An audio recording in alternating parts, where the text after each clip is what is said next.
ميزة جديدة على الواتساب، قليل اللي كيعرف المزايا ديالها. المهم اخوتي، في هذا الفيديو هذا ان شاء الله غادي نشرح لكم بالتفصيل شنو هي هذه الميزة وشنو هو الضر ديالها، واش فعلا هذه الميزة هذه كتشكل شي خطر على الناس ولا لا. المهم اخوتي، انا غادي نشرح لكم هذا الشيء هذا بالتفصيل، فلذلك بلا ما نوصيكم كما العادة وكما القاعدة البارطاج، الماكسيمو ديال البارطاج باش تعم الفائدة، والدال على الخير كفاعله كما قال عليه أفضل الصلاة والسلام. وقبل ما ندخل معكم في الموضوع، هذه الميزة هذه من أفضل المزايا اللي تزادت على الواتساب. المهم أخوتي، ما غاديش نطول عليكم، غادي ندخل معكم مباشرة الآن في الشرح هذه الميزة هذه، فلذلك بارطاجوا الفيديو وكملوا معايا الفيديو حتى النهاية. إخوان السلام عليكم، تبارك الله عليكم، تحية طيبة للجميع.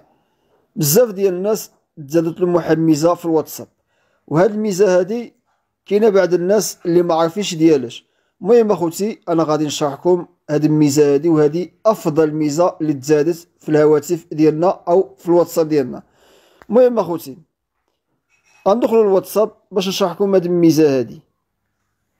كما كتشوفوا معنا اخوتي، ها هي هذه الميزه هذه، او لا هي هذه، يعني غتجيك هنايا طالعه لك في هذه البلاصه هذه، وتقدر تجيك في هذه البلاصه هذه. المهم سواء ضغطنا عليها من هنايا او لا ضغطنا من هنايا، نفس العمليه. دابا هاد الميزه هادي ديالاش اخوتي؟ هاد الميزه هادي اي معلومه بغيتيها او لا اي نصيحه او اي حاجه كتحتاجها بغيتي تسقسي عليها، غتجي تضغط هنايا او لا تضغط هنايا وغادي تسقسي. كما كتشوفوا اخوتي، هما كيعطيونا بزاف ديال النصائح والاختيارات نقدروا نختصروها، او لا غادي نجيو ونعملوا كتابه، يعني نكتبوا السؤال ديالنا. كما كتشوفوا هنايا اي سؤال غادي يعطيوه لك. المهم اخوتي، انا دخلت جربت هذه الميزه هذه وتواصلت مع مساعد ديال الواتساب. كما كتشوفوا معنا اخوتي، انا طرحت عليه عده اسئله. من بين هذه الاسئله هذه هي انني عندي واحد الصفحه فيها مشكل ديال تحقيق الربح. كما كتشوفوا معنا هنايا عندي واحد المشكله في الصفحه، وبغيت نشوف واش يقدر يجاوبني ويساعدني على حل المشكل ديالي. كما كتشوفوا معايا اخوتي، هنايا انا عملت لهم عندي مشكله. من بعد اخوتي ما عملت لهم السؤال ديالي عندي مشكله، مباشره جاوبوني، يعني ما كيدوزوش حتى 3 ثواني كيكونوا جاوبوك.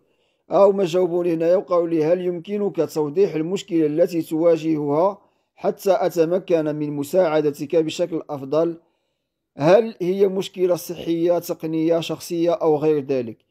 أنا عملت له عندي مشكلة في صفحتي على الفيسبوك، هل يمكنك مساعدتي؟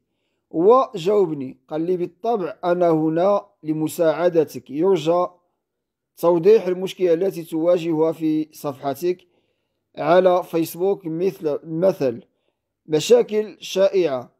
يعني طاني يعني بعض المشاكل اللي كتوقع للناس في الفيسبوك ديالهم. هانتوما كتشوفوا، يعني بلا ما نقرا لكم هاد الاسئله وهاد المعلومات اللي عطاني، لانني باش ما نطولش عليكم. المهم اخوتي، انا قلت له عندي مشكلتي، حققت شروط فيسبوك وتم رفضي من تحقيق الربح من الاعلانات المضمنه في المحتوى.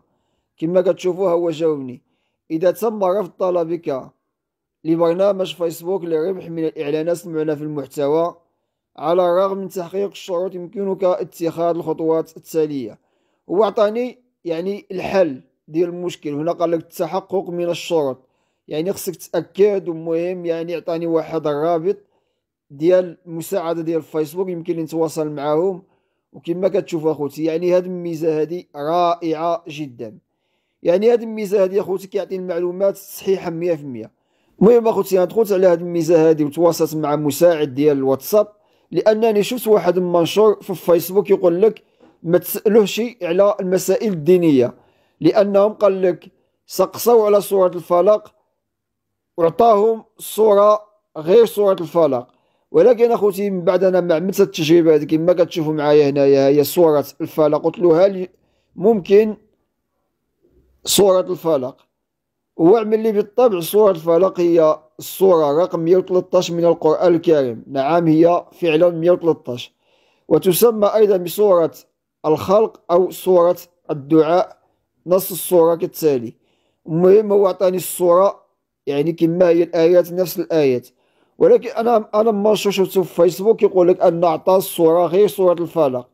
ولكن حنا ما غاديش ننصحوا أي واحد، حتى شي واحد ما غادي ننصحوا، سواء يسأل مساعد ديال الواتساب ولا مساعد جوجل، ولا يمشي جوجل ويبحث على المعلومات الدينية.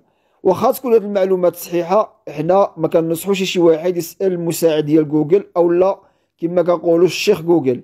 إذا بغيتي المعلومات ادخل اليوتيوب وبحث على المعلومات وشوف المشايخ أهل السنة والجماعة، واختار العالم اللي غادي ترتاح له، ويكون عالم رباني كيخاف من الله عز وجل، ودي منه المعلومات الدينية. ها انتم كتشوفوا انا عملت ممكن معاني الايات، عطاوني المعاني ديال الايات. المهم انا ما كنعملش بالمعلومات الدينيه اللي كتجيني سواء من جوجل، يعني الشيخ جوجل، او لا مساعد جوجل ولا مساعد الواتساب. ولكن المسائل الدنيويه بحال مثلا اي مشكله عندك صحيه، ولا مشكله في الصفحه ديالك، او اي معلومه بغيتيها، يمكن لك تسال مساعد الواتساب ولا مساعد جوجل، او لا تبحث عليها في جوجل، ما كاينه حتى شي مشكله. ولكن المسائل الدينيه واخا تكون صحيحه، الافضل هي انك تمشي وتبحث عليها من علماء صوت وصوره، وعلماء يكونوا من اهل السنه والجماعه وكيخافوا من الله عز وجل، باش تدي المعلومه صحيحه 100%.